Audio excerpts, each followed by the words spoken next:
Paano mo makukuha ang iyong pinapanalangin? May sikreto ba para makuha mo yung iyong pinagdarasal? Di ba, palagi naman tayong nagdarasal Palagi tayong nananalangin. Pero bakit ba minsan sa buhay, yung ating pinagdarasal, hindi binibigay sa atin ng Diyos? Meron bang sikreto sa tamang pagdarasal? O baka naman merong kulang sa ating pananalangin? Balikan po natin itong ating nabasang ebanghelyo. At makakakita po tayo dito, 3 sangkap o sikreto para makuha natin yung ating dinarasal o yung ating hinihingi sa Diyos. Anong sabi ni Jesus? Una, humingi ka. Ask. Pangalawa, ask in my name. Humingi kayo sa pamamagitan ng aking pangalan. At pangatlo, ibibigay sa inyo kung ito ay makakapagpuno, makakapagkumpleto ng inyong tuwa at saya. Yan yung 3 elemento o sikreto na dapat nanduroon sa ating dasal o panalangin. Una, itanong natin sa ating sarili, ako ba ay humihingi sa Diyos? Sabi po ni Padre Pio, prayer is the key to the heart of God. Ang dasal ay ang susi para mabuksan mo ang puso ng Diyos.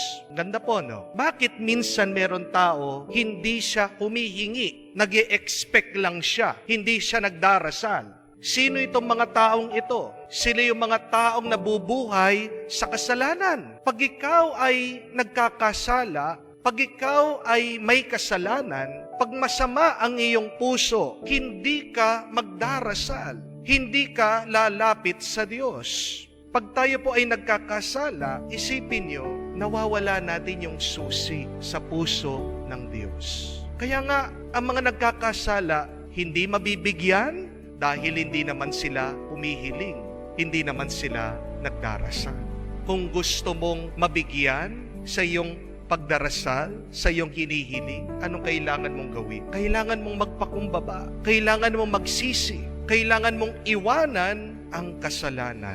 In order for you to receive what you are praying for, you must be in a good disposition. You must be contrite. You must try to live a holy way of life. Nakakapagdasal lang tayo at nakakahingi tayo sa Diyos kung tayo ay nagpapakumbaba, umalis sa ating pagkakasala. Pangalawa, kung tayo ay magdarasal, kailangan magdasal tayo sa pamamagitan ng pangalan ni Jesus. Sabi niya, ask in my name, and the Father will give you whatever you ask. Pag tayo ba'y nagdarasal, sinasama ba natin ang pangalan ni Jesus, yung pangalan ng ating Panginoon? Bakit napakahalaga, napaka-importante nito? Kasi tandaan niyo po, the name of Jesus is powerful. Ito daw po yung pangalan na kung saan lahat ng mga tao ay dapat lumuhod. The name in which every knee should bend. Yan yung paniniwala ng mga Hudyo. Pag sinabi yung pangalan ng tao, ito'y nagdadala ng presensya. Napakahalaga ng pangalan dahil meron itong kapangyarihan. Kaya nga po, when we use the name of Jesus, remember this, it purifies and clarifies our prayer. Pag ginagamit mo yung pangalan ni Jesus, nililinis niya, ginagawa niyang puro, itinutuwid, itinatama niya yung iyong dinarasal.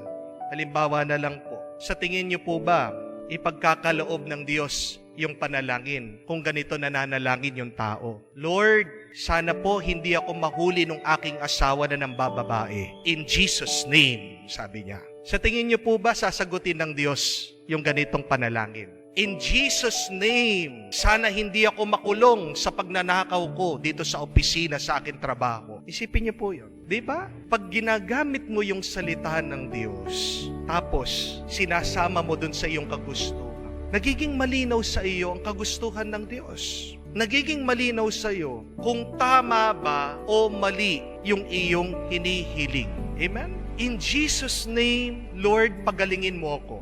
How does that feel? Tama, mali? In Jesus' name, naniniwala ako, Lord, sana mabayaran ko yung aking mga utang. Tama o mali? How does that feel? In Jesus' name, Lord, sana patayin mo itong aking kinaiinisan, itong aking kaaway. Tama o mali?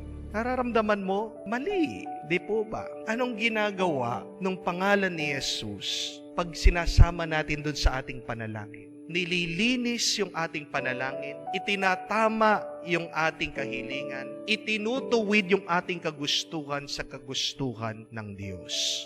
Why are you not able to receive what you are praying? Maybe because you have the wrong motive. Maybe because it is not really the will of God for you. Kaya nga po, huwag mong kalimutan isama yung makapangyarihan na pangalan ni Jesus dyan sa iyong panalangin dahil gagawing malinaw ng Diyos sa iyo ano ba yung tama na dapat ipagdasal mo sa iyong buhay. Pangatlo at kahuli-hulihan, pag tayo ay nagdarasal, dapat unawain din natin, hanapin din natin kung ano ba yung makakapagpuno ng ating tuwa. Ano yung makakakumpleto sa ating saya. Dahil ang gusto ng Diyos sa atin ay yung hindi lang panandali ang tuwa at saya. Gusto niya tuwa na nagtatagal. Sabi niya, whatever you ask, you shall receive so that your joy will be full. That is the will of God for us in our life. To have a life full of joy and happiness. Not only temporary joy. Hindi panandali ang tuwa. Dahil ang panandali ang tuwa, ang nagbibigay dyan ay ang masama ang demonyo. For the Lord, God wants us to be happy forever. Kaya nga, pag tayo ay nagdarasal, sabi natin, Lord, sana po ako'y maging milyonaryo in Jesus' name. Talaga bang pera ang gusto mo? O baka ang gusto mo lang peace of mind?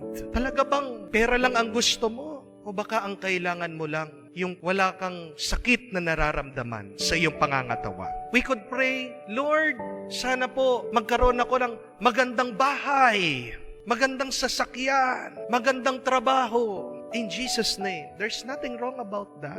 Pero baka ang talagang kailangan mo ay yung may minamahal ka at minamahal ka.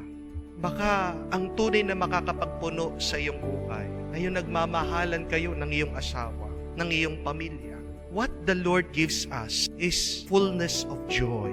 What the Lord provides for us are things, experiences that makes our joy complete. Anong iyong panalangin? Keep on praying. Keep on trusting the Lord. And remember, whatever you receive, that is the most good for you.